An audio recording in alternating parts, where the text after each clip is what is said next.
भाई साहब राम राम। हम आपको एक छोटी सी कहानी सुनाते हैं। एक परिवार था जिसमें सिर्फ 2 ही लड़कियां थी और माँ बाप बड़ी लड़की को तो पढ़ा देता है जैसे तैसे करके, और लड़की जिस चीज में पढ़ाई करती है वो होती है बायोलॉजी, मतलब कि डॉक्टर साइड जाती है शायद ये।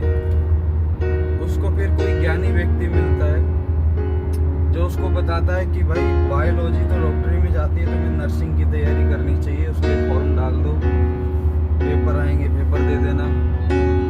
और उस लड़की को पता होता है कि मेरे पिताजी के पास ना इतना धन तो नहीं है कि वो मुझे डॉक्टरी पढ़ा सके, और उस लड़की के पास ना एक व्यक्ति ऐसा भी होता है जिसको वो सब कुछ मानती है। वो व्यक्ति कहता है तुम शुरुआत तो करो, अगर तुम नहीं कर पाओगी तो कम से कम अगर तुम्हारे पास पैसा होगा तुम अपनी छोटी सिस्टर को तो करवा सकती हो। और ये जो व्यक्ति आया है जिसने उसको नर्सिंग के बारे में बताया है कि जो तुमने पढ़ाई कर रखी है वो नर्सिंग के लिए है और तुम उसको कर सकती हो, लेकिन जो उसका पुराना व्यक्ति था जिसको वो सब कुछ मानती थी, वो व्यक्ति उसको कई महीनों से बोल रहा है कि तुम कुछ करो, तुम्हारे पास खुद के पैसे हुए तो अच्छा रहेगा, तुम्हारे पिताजी गांव में रहते हैं, वहां पर इतना सब कुछ नहीं हो पाता है, उस पैसे में कैसे गुजारा हो, खेती बाड़ी में कितना ही कोई कमा लेगा, कर्जा लेके खेती होगी, खेती होने के बाद कर्जा दे दिया जाएगा, थोड़े बहुत पैसे बचेंगे। वो लड़की नहीं मानती है। और एक और लड़की होती है, मतलब कि अगर कंप्लीट करूं तो बात यही है कि धीरे धीरे उस लड़की की शादी हो जाती है। कुछ दिनों बाद वो अपने घर पहुंच जाती है, उसकी छोटी बहन भी वैसे ही पढ़ाई करती है, जितना उसके पिताजी के पास बनता है वो करवा देते हैं। अब एक और लड़की होती है, वही लड़की अगर उसको इन दोनों में से कोई व्यक्ति अगर पहले मिल जाता तो कहानी कुछ ऐसे होती कि अगर वो अपने जिस व्यक्ति को सब कुछ मानती थी, अगर उस व्यक्ति की बात को वो पहले मान लेती, एग्जाम्पल के तौर पर समझ लीजिए कि उसने उस व्यक्ति की बात को मान लिया, मतलब कि उस व्यक्ति की बात को मान लिया जो जिसको वो सब कुछ मानती थी, ठीक है, तो उसने शुरू कर दिया।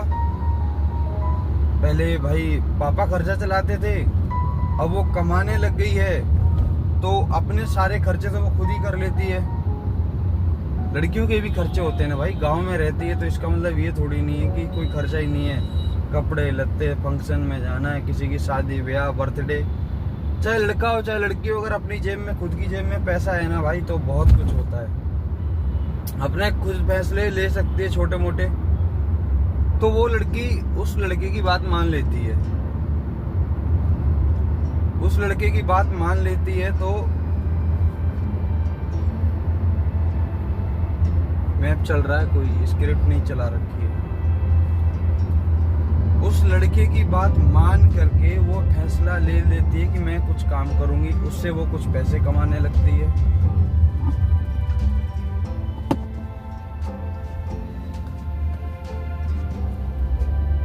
जब वो कुछ पैसे कमाने लगती है तो धीरे धीरे वो पूछती रहती है कि अब मुझे अपनी कमाई बढ़ानी है, मैं कैसे बढ़ाऊं। तो वो लड़का तरीके बताता रहता है कि तुम गांव में रहती हो तो तुम ब्यूटी पार्लर का काम सीख सकती हो, सिलाई का काम सीख सकती हो, जिससे तुम्हारी आमदनी बढ़ती रहेगी और लोगों में जान पहचान भी बढ़ेगी। वो सिलाई का काम कर लेती है, आसपास की लड़कियां उसको सब लोग जानने लग जाते हैं, 2 4 10 गांव वाले जानने लग जाते हैं कि फलाने गांव की फलाने इंसान की बेटी है जो सिलाई करती है, अच्छा काम जानती है। वो ऐसे रेफरेंस करके बहुत सारे लोग जानने लग जाते हैं उसको। जब उसको जानने लग जाते हैं तो उसके महीने में मान लीजिए एग्जाम्पल के तौर पे कि 10,000 कमाई होने लग गई।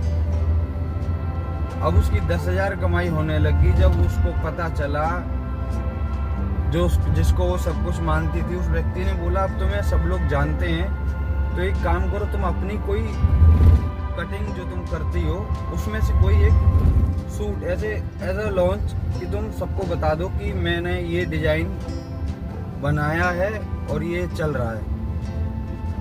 अब तुम्हें अगर 1000 लोग जानते हैं, 10 गांव के मिलाकर के 1000 लड़कियां जानती हैं,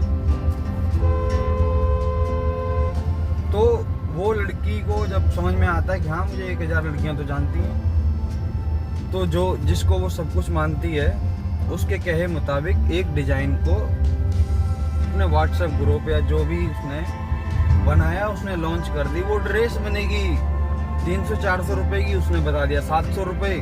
अब गांव के लोग हैं, थोड़ा बहुत कम तो करेंगे ही पैसे, व्यवहार की बात आ जाती है। तो पैसे कम करके भी वो ड्रेस बिकी 600 रुपए की। अब 600 रुपए की ड्रेस बिकी है तो उसमें 150 या 200 रुपए उसने प्रॉफिट कमाया। 1000 लड़कियां जानती थी, 600 लड़कियों ने खरीद लिया, तो अच्छा प्रॉफिट बना। और जो सिलाई से पैसा आ रहा था वो तो आ ही रहा था। तो वो लड़की धीरे धीरे करके अब अच्छी खासी कमाई करने लगी। और अपने पिताजी का जो भी कर्जा था, तो अब उस कर्जे से पिताजी को राहत मिल गई, क्योंकि अब बेटियों का खर्चा पिताजी को नहीं उठाना होता था, क्योंकि बड़ी बेटी कमा ही रही थी, तो कोई टेंशन वाली बात ही नहीं थी। और ऐसा कोई बदनामी वाला काम भी नहीं था, क्योंकि घर के अंदर ही रह करके उस काम को करना है। तो बिटिया रानी को समझ में आया, बिटिया रानी ने काम किया और धीरे धीरे करके अब पिताजी के घर में हर महीने वो बिटिया देने लगी 20 से 25,000 रुपए हर महीने। मतलब एक बचत के पैसे, जो सिलाई का पैसा आ रहा वो तो दे ही रही है। अब जो वो हर महीने एक अपनी डिजाइन, पर्सनल डिजाइन खुद ही डिजाइन करके, खुद सिल करके वो कमाने लगी, इसको बेचने लगी। अब वो उसको बेचने लगी है, सिलाई भी कर रही है। अब उस पर काम जब बढ़ गया तो उसने सोचा कितने लोग रहते हैं, इतनी सही है, एक तो सही से बात कर रही है, मुझे अगर एक किलो सिल लेंगे 500 मिलते हैं, तो 200 लगे और महीने 6,000 धीरे धीरे करके उसकी कमाई बढ़ती है।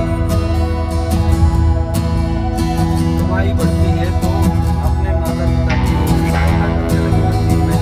अब उसको स्कूटी लेनी है तो उसको ये नहीं बोलना है कि पिताजी मुझे स्कूटी लेनी है, मुझे दिलवा दो। अब वो ये कह रही है कि पापा मैं स्कूटी लेने चल रही हूँ, चलो। अब पापा को भी टेंशन नहीं है कि मैं खेती में फसल में लगाऊं, क्या करूँ क्या ना करूँ, क्योंकि अब बिटिया कमा रही है तो क्या दिक्कत है। अगर वो महीने में 40,000 रुपए की बात सही है, पापा राजी है। तो मोरल ऑफ द स्टोरी जब समझ में आ जाए ना तो ले लो, लेट मत जाओ।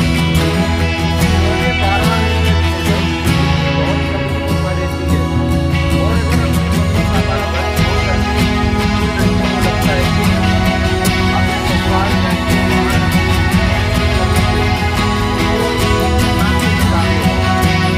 सब लड़कियों को अच्छा पति मिले, ऐसा पॉसिबल नहीं है।